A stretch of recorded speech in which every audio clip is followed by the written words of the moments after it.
Yo, yo, yo, peace and blessings, YouTube family, agents, bots, Decepticons, fellow retainers, female Jedis, whatever you are, I welcome you to this transmission. All right, this one's going to be pretty short. We're going to talk a little bit about a popular subject in the semen retention community, which is this phenomena of celebrity energy that you start to develop, where people kind of stare at you. You really stand out in a crowd. You almost start to feel like you're an alien or something. It almost gets to a point where when you're out in public, you want to be like wearing a hat and sunglasses so nobody notices you type of shit, because it almost gets annoying some days, especially if you're an introvert and you don't necessarily want to be talking to everybody. Some days I do, some days I don't, and a lot of times I'm out there in public just trying to get some food, trying to get some groceries, just doing my thing. And people will not stop coming up to me. People stare at me. I mean, it's happened before in my videos where I'm just sitting there in my car filming a video and somebody just walks up to my window for no good reason, just wants to talk to me.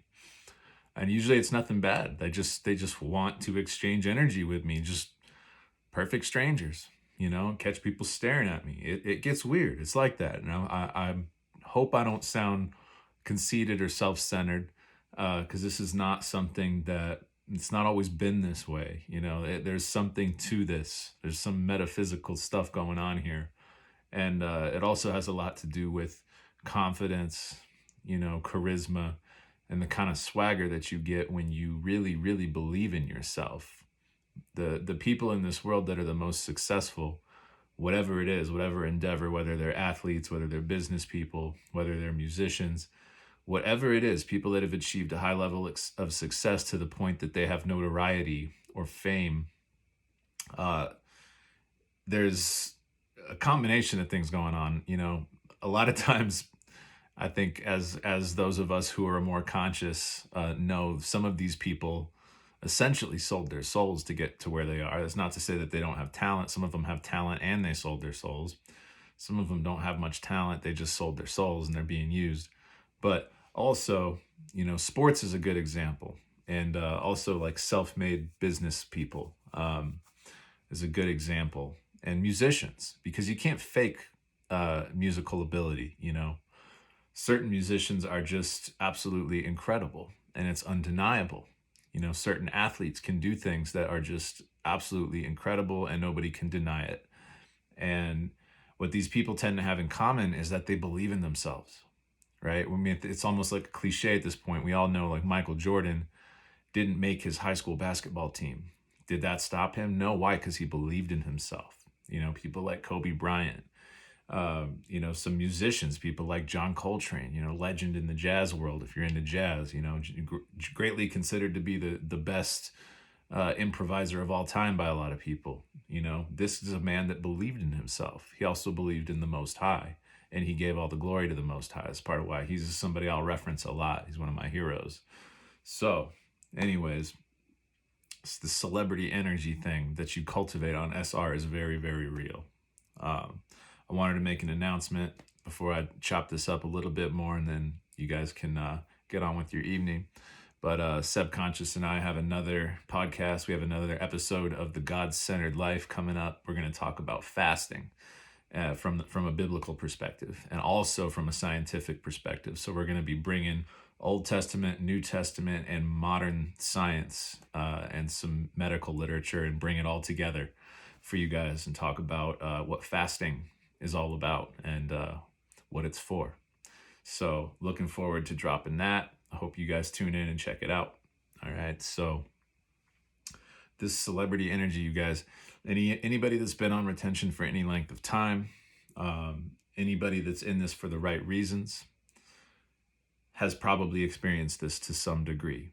And you may have even experienced this before you went on the retention journey to some degree. So part of what this is, you guys, and this is just my perspective, take this with a grain of salt, but there's this talking point that's very, very popular, especially in the retention community, in the spiritual community, about chosen one, being a chosen one, and this is a biblical reference. This is a biblical reference to uh, the word chosen being used in the scripture. Certain people are chosen, they are set apart, you know. And the scripture talks about how God, the Most High God, chooses certain people before they're even born in the womb. They are chosen. And what that really means, you guys, is that certain people are going to be put on this planet with certain abilities that not everybody has access to, spiritual abilities. And those spiritual abilities often translate into the ability to go very far with a particular endeavor. That might be an athletic or creative or a business endeavor. Or maybe it's none of those things. A lot of times, you know, these chosen people might be the homeless guy on the corner. You really don't know. You really don't know until you feel into somebody's vibration. But certain people are placed here essentially to bring more people into an awareness of God. And you're given certain spiritual gifts and abilities and inclinations in order to make that happen. All right. So God says, this soul I see potential in, and I've chosen you to be set apart from the ways of the world. So we're the ones that tend to notice how foolish and how nonsensical a lot of the stuff that the crowd is going with is. We're the ones that have an easier time going against the grain. We have an easier time being alone. And that is part of what gives us this quote unquote celebrity energy, is because we are not ordinary. We're a very small percentage of the population. So by the way, as I was doing some research into this whole fasting thing, I learned that only 2% of the population fasts as a lifestyle. That's saying something, especially when you look into the medical literature about how incredibly healthy it is, and then the biblical literature about how incredibly potent it is on a spiritual level. All right. So obviously, us retainers, we know how potent retention is on the spiritual, physical, and the mental level. It's potent on every level. It just makes us more potent individuals. All right. And that potency expresses itself in our energy, in our body language, in our charisma, in the way that we shine, in the way that we talk. We tend to be almost like authority figures without even meaning to be. We have leadership qualities with whether we're trying to or not. And the longer you retain, the more that tends to increase in you. And the more set apart you feel, and your discernment increases. And it gets to a point where you almost feel like you're an alien out here. So the last thing I want to get into in this video is really this subject of aliens. So this is something that's being talked about a lot in popular culture. You guys have noticed they've even had congressional hearings, and they're doing this soft disclosure, and the government's admitting, yeah, we have seen these things. Yeah, we do have some evidence of these things, et cetera, et cetera. You got more and more people in the truth community talking about it. You've got all this discussion about, you know, things like Project Bluebeam and this potential like faked invasion, you know. And I don't want to get into too much detail because I want to keep my channel growing. I'll get censored if I get too detailed into this, but this subject of aliens is popular. I think they do want us talking about this. So the last thing I want to get into on this video, which is really about this celebrity energy effect and having people notice you and stare at you and want your energy a lot. It's almost like you're an alien. And I want to say it's because you literally are. You literally are, you guys. If you are a serious retainer and you're really on this path of retention and celibacy, and you are committed to your relationship with God, putting God first on a regular basis, to the extent that you're willing to give up lust, you're willing to give up sex, you're willing to give up the desires of the flesh that are celebrated in this culture. You're willing to try things like fasting. You know, this means that you're basically an alien in this world, alien in the truest sense, meaning alien just means different. It means you're not from here. And to reference scripture again, Jesus even told us to be in the world, but not of it. We're not of this world, you guys. That makes us aliens in the most literal sense. So if you felt like an alien a lot of your life, it's because you are. You're a human being, but you are alien when it comes to the ways of the world that you live in. All right? We are not like the crowd.